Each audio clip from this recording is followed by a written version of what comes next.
ஒரு கார்த்திகை மாத கருக்கிருட்டு. செங்கல்பட்டிலிருந்து படப்பிடிப்பை முடித்துக்கொண்டு எம்ஜிஆர் அவர்கள் நடுநிசி 12 மணி வாக்கில் காரில் வந்து கொண்டிருக்கிறார். கண் விழித்தவாறே தனது காரில் எம்ஜிஆர் அவர்கள் வந்து கொண்டிருந்த பொழுது வழியில் போலீஸ் உடையில் நின்ற ஒருவரை பார்க்கிறார்.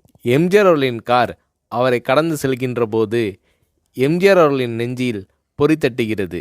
ஆள் நடமாட்டமே இல்லாத இந்த அர்த்த ராத்திரியில் அந்த போலீஸ்காரர் பஸ்ஸுக்காக காத்து நிற்கிறார் என்பதை எம்ஜிஆர் அவர்கள் புரிந்து கொள்கிறார். உடனே தனது டிரைவரிடம் காரை நிறுத்த சொல்கிறார் எம்ஜிஆர். கார் பின்னோக்கி வருகிறது. போலீஸ்காரரின் அருகில் காரை நிறுத்தி கதவை திறந்து ஏறுங்கள், எங்கே போக வேண்டும் என்கிறார் எம்ஜிஆர். பரவாயில்லை, நான் பஸ்ஸிலே வந்து விடுகிறேன் என்கிறார் அந்த போலீஸ்காரர். நேரமாகிவிட்டது, இனி இந்த ரூட்டில் பஸ் கிடையாது, ஏறிக்கொள்ளுங்கள் என்று எம்ஜிஆர் அவர்கள் வலுக்கட்டாயம் செய்ய போலீஸ்காரர் வேண்டா வெறுப்பாக ஏறுகிறார். காரின் உள்ளே லைட் போட்டு சாப்பிட்டீங்களா என்று கேட்டுக்கொண்டே தனது சீட்டுக்கு பின்னால் இருந்த பிஸ்கெட் பழங்களை எடுத்து கொடுக்கிறார் எம்ஜிஆர். இப்படி ஓசியில் பயணம் செய்வதே எனக்கு உடன்பாடில்லை. இன்னும் நீங்கள் உண்ண சொல்லி வேறு என்னை இழிவுபடுத்தாதீர்கள் என்று போலீஸ்காரர் மறுக்கிறார். எம்ஜிஆர் அவர்கள் பூரிக்கிறார். இருப்பவனிலிருந்து இல்லாதவன் வரை படித்து பதவியில் இருக்கும் எத்தனையோ பேர் எனக்கு அது வேண்டும் இது வேண்டும் என்று எம்ஜிஆர் அவர்களிடம் வேண்டியதை பெற்று செல்கிறார்கள். ஆனால் சாதாரண பொறுப்பில் இருக்கும் இந்த போலீஸ்காரரின் நேர்மை எம்ஜிஆர் அவர்களை மெய்சிலிர்க்க வைத்துவிட்டது. எம்ஜிஆர் அவர்களின் கார் கத தூரத்தில் வந்து கொண்டிருந்தாலும் காரின் நிறத்தையும் ஒளியையும் மனம் கமலும் ஓடிக்கான் வாசனையையும் வைத்து இது எம்ஜிஆர் அவர்களின் கார் என்றும் கார் சென்ற தடத்தை தொட்டு வணங்குகின்ற அளவுக்கு புகழுடன் திகழ்ந்த நேரம் அது. அரை மணி நேரம் கார் சென்று கொண்டிருக்கிறது. ஆனால் அதுவரை எம்ஜிஆர் அவர்களை பற்றி பெரிதாக போற்றி புகழ்ந்து பேசாமல் அந்த போலீஸ்காரர் வந்ததே புரட்சித் தலைவர் எம்ஜிஆர் அவர்களுக்கு அந்த போலீஸ்காரர் மீது மரியாதையை கூடுதலாக்கியது. நான் தான் எம்ஜிஆர் என்கிறார் எம்ஜிஆர். கேள்விப்பட்டிருக்கிறேன் என்கிறார் அந்த போலீஸ்காரர். பொன்மனச்செம்மல் எம்ஜிஆர் அவர்களின் முகத்தில் கோபம் இல்லை, பதிலுக்கு பொன்முறுவல் மலர்கிறது. என் படங்களை பார்த்து இருக்கிறீர்களா என்று கேட்கிறார் எம்ஜிஆர். நான் சினிமாவே பார்ப்பதில்லை என்கிறார் அந்த போலீஸ்காரர். புரட்சித் தலைவர் எம்ஜிஆர் அவர்கள் இன்னும் பிரமிக்கிறார்.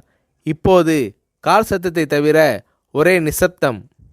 போலீஸ்காரர் தனது வீட்டிற்கு 1/2 கிலோமீட்டர் தூரத்திற்கு முன்பே காரை நிறுத்த சொல்லி இங்கேயே இறங்கிக் கொள்கிறேன் என்கிறார்.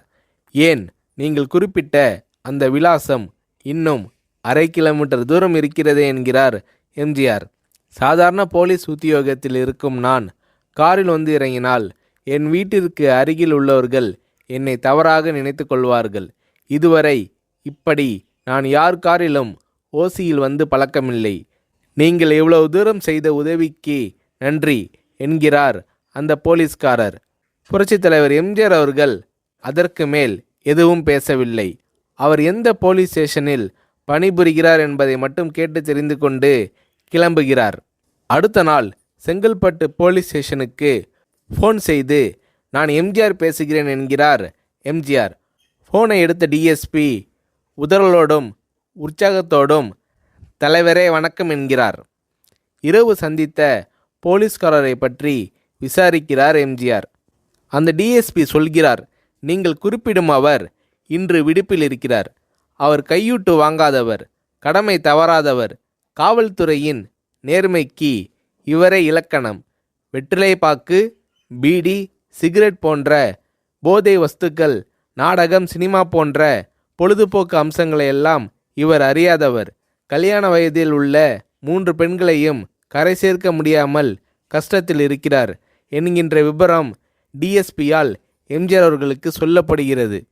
அவரை நாளை என் தோட்டத்திற்கு வர சொல்லுங்கள் என்கிறார் எம்ஜிஆர்.